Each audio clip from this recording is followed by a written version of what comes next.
간단한 종합문제 7번 문제입니다. 이 문제가 조금 까다로운 문제여서 오늘은 이 7번 문제 하나만 정리를 할까 싶은데요.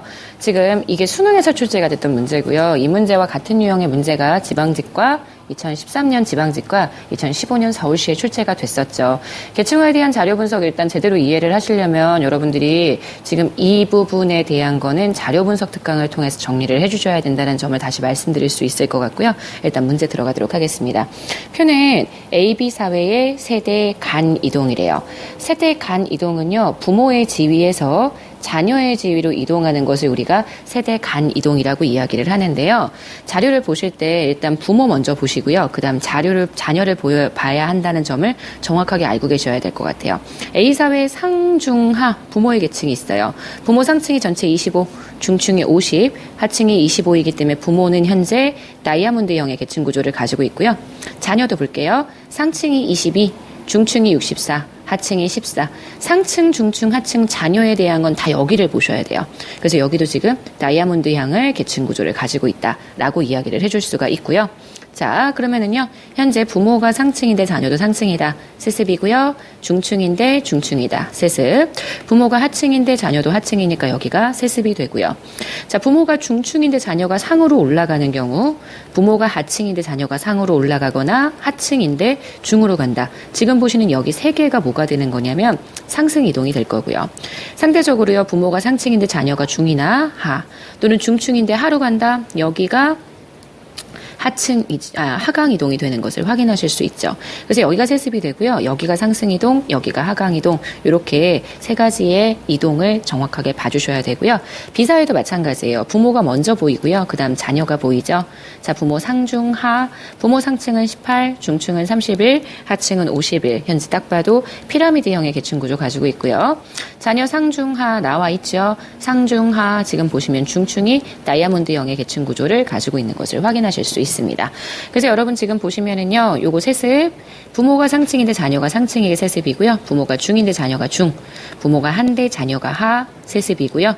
부모가 중인데 자녀가 상으로 갔거나 하인데 상 또는 하인데 중으로 갔다면 요게 상승 이동. 그리고 나머지 이쪽 부모가 상층인데 중으로 내려갔다거나 하로 갔어요.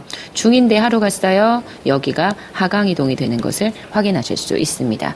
그럼 여기 나와 있는 계층 구조의 내용들은 대략적으로 파악이 될 수가 있어야 되는 거고요. 일단 이렇게 제시되어 있는 자료를 정확하게 확인을 하시고 난 다음 선지로 들어가셔야 돼요. 기억부터 가볼게요. A사회에서 부모가 중층인 사람이에요. 여기죠. 부모가 중층인 사람 전체 50인데요. 이들 중에 계층이 고착화된 사람들이 30%예요. 그냥 30%를 보시는 게 아니고요. 중층 50 중에 30%를 보시는 거기 때문에 곱하기 100 하면 고착화 비율은 60%가 되는 것 확인하실 수 있고요. 일반적으로 고착화된 비율이라고 얘기한다면 부모 중층이 먼저 들어가야 되고요. 자녀 중층 세습이 들어가야지만 정확한 비율이 나온다는 점을 확인하실 수가 있을 거예요. 니은이에요. 빈곤이 대물림됐다라는 것은 하층에서 그대로 하층으로 갔다는 얘기예요.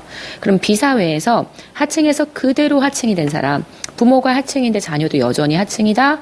전체의 23%가 아니라 20%가 되는 것을 보실 수 있죠. 그래서 니은은 X가 되고요. 자, 디귿이에요. B사회는요, 피라미드형의 계층 구조에서 다이아몬드로 가기는 했어요. 하지만 피라미드 이퀄 폐쇄, 다이아몬드 이퀄 개방이라고는 얘기할 수 없죠. 전통사회 같은 경우에는 피라미드이자 폐쇄적인 계층 구도이기는 했지만 그렇다고 해서 피라미드 자체가 폐쇄를 의미하는 건 아니에요. 이건 계층 구성원의 비율을 가지고 얘기하는 거고요. 요거는 계층 이동의 가능성을 가지고 얘기하는 거기 때문에 계층 이동의 가능성만 놓고 보자면 폐쇄인지 여부를 확인할 수가 없기 때문에 현재 B사회에서 상승 이동이나 하강 이동이 발생하고 있다는 건 개방적이라는 얘기가 맞기는 하거든요. 근데 과거에 폐쇄적이었는지의 여부를 볼 수가 없으니까 디귿은 X가 되고요. 수직 이동이 좀 더 활발한 쪽, 상승 이동이 좀 더 활발한 쪽이고요. 상승 이동하고 하강 이동 두 개를 합쳐서 수직 이동이 활발하다라고 얘기를 하죠. A사회 같은 경우는 지금 상승 이동이 얼마냐면 12 더하기 5 더하기 18. 하강 이동이 얼마가 되냐면은요. 하강 이동이 16 더하기 4 더하기 8 되는 것 확인하실 수 있고요. 그럼 다 해서 지금 이동을 얼마나 했냐면은요. 이동을 63만큼 했다라는 점을 계산하실 수 있는데요. 제가 이렇게 빨리 계산을 할 수 있는 이유는 여러분 100에서 5 더하기 30 더하기 2 다시 얘기해서 37을 빼도요. 똑같은 숫자가 나온다고 볼 수 있기 때문에 다시 얘기해서 전체 100에서 세습의 비율을 뺀다라고 이야기해도 나올 수 있기 때문에 현재 상승과 하강을 합친 수직이동이 이렇다라는 거 볼 수 있고요. 마찬가지로 비사회도 상승이동이 1 더하기 3 더하기 28 다 해서 32가 되고요. 하강이동이요. 2 더하기 1 더하기 2 다 해서 얼마가 되냐면 5 되기 때문에 37 되는 것 보실 수 있는데요. 이렇게 계산을 하셔도 되고요. 아니면 100에서요. 지금 100에서 현재 15 더하기 28 더하기 20 세습을 빼도요. 똑같은 퍼센트가 나오는 것을 확인할 수 있습니다. 그래서 어느 쪽에 지금 수직이동이 좀 더 활발하냐면요. 리을 A사회가 수직이동이 좀 더 활발한 것을 확인하실 수가 있기 때문에 정답이 되는 것은 기억 리을 2번 되는 것을 보실 수가 있습니다.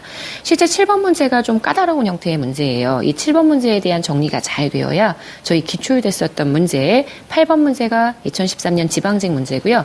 9번 문제가 2015년 서울시 문제인데 그 문제들이 쉽게 보여질 수 있을 거예요. 오늘은 다른 거 하지 마시고 딱 이 두 개의 자료를 내가 정확하게 분석할 수 있는지 세습과 상승과 하강, 세습과 상승과 하강이 명확하게 보여지는지를 확인하시면 될 것 같습니다. 저희 7번에 대한 해설은 여기까지 진행하도록 하겠습니다.